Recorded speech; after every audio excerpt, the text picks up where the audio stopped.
can one do to get muscles similar to yours? So mine don't look anything like yours. Yeah, but you know, when I stood up and walked out here, I have no butt or hamstrings, right? So I've actually been in the weight room since I was 16. And this comes from a friend in high school whose brother was a bodybuilder, and she had to go meet him in order to get a ride home from school. And she's like, why don't you come with me? I was like, well, okay. So we went, and we were the only 2 women in the gym. Well, young girls in the gym at that time. I'm 52 now, so it's been a while. And yeah, so I started lifting then, and then I got into rowing and all that's upper body stuff. When I was bike racing, I tried really hard to lose upper body, but I can't. It's a genetic thing. So I have a long history. That's a whole precedence of a long history. But I have found, in order to get shoulders like this, heavy farmer's carries. It's functional. And I was like, I've been traveling so much this year, and I haven't been in the gym being consistent of like all the push press and Olympic lifts and stuff that I love to do. But what I have been very consistent in doing is heavy farmer's carries. Is that good for grip strength as well? Grip strength, walking, learning how to walk properly, core strength, shoulders. So if there's one move everyone should do is heavy farmer's carries. Now, note, how many people have heard that you have to be able to farmer carry 75% of your body weight for a minute? Yeah.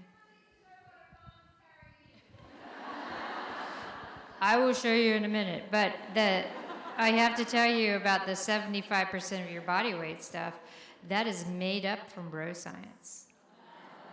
There's no science behind it at all. It's a good metric, but there's no science behind it. So heavy farmer's carry is you have 2 very heavy dumbbells by your side and you're walking back, forth, back, forth, back, forth. I saw this workout and I think everyone should try it at some point when you get fit enough, or maybe you already are fit enough to do it.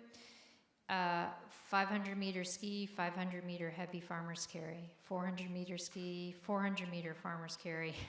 Then you work your way all the way down to 100.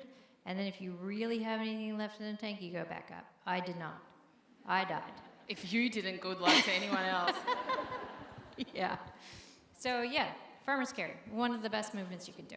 And then as far as ab muscles, what is the best way to get them? What are the best exercises? Compound movements, farmer's carries. But it was interesting, so remember, and I'd love the audience to hear your answer for this, because when you did tell it to me, it's not always ab exercises like the crunches and things like that. That's what's so interesting. So when we think about the six-pack, that's just like the top on the box. When we're thinking about how your ab muscles are, it's your obliques, it's your deep transverse muscles, it's also part of your spine, right? So it's your core muscles. And the way that we can really get them tight and to look like you have a six-pack is by doing compound movements. So if we think about doing a deadlift or a squat, you're not just doing one range of motion. You actually are using all your stabilizers to move the body through a complete range of motion. And if you're thinking about how you have to hold on to the bar and push down against the bar, brace yourself in order to pick it up, that's all core movement. So this is why we embrace compound movement so much, is it's not just working the glute in a squat or working the hamstring in a deadlift. It's a total body movement. So if we think about, I love the Olympics because you get to see the best athlete profile. And you're seeing our Olympic lifters, right? And they're doing snatch, or maybe they're doing a deadlift. And they have such tight control on that, and it's because they have really strong abs. And again, farmer's carries. Honestly, we should have been sponsored by Farmers Carries. It's not a company. Maybe we could get some weight. Rep? Anybody rep?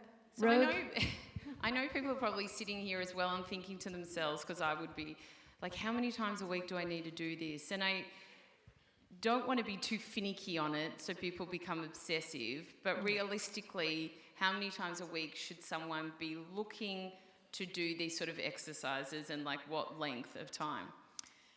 So minimum dose, we say 2 times a week, 20 minutes of compound movements. So that would be your strength training minimum. 1 sit and 1 hit. So you're thinking 4 sessions a week, and that's bare minimum. If I were to identify the ideal gym session, if you can devote 2, maybe 3 45-minute sessions a week, then you spend 10 minutes mobilizing, so working through full range of motion.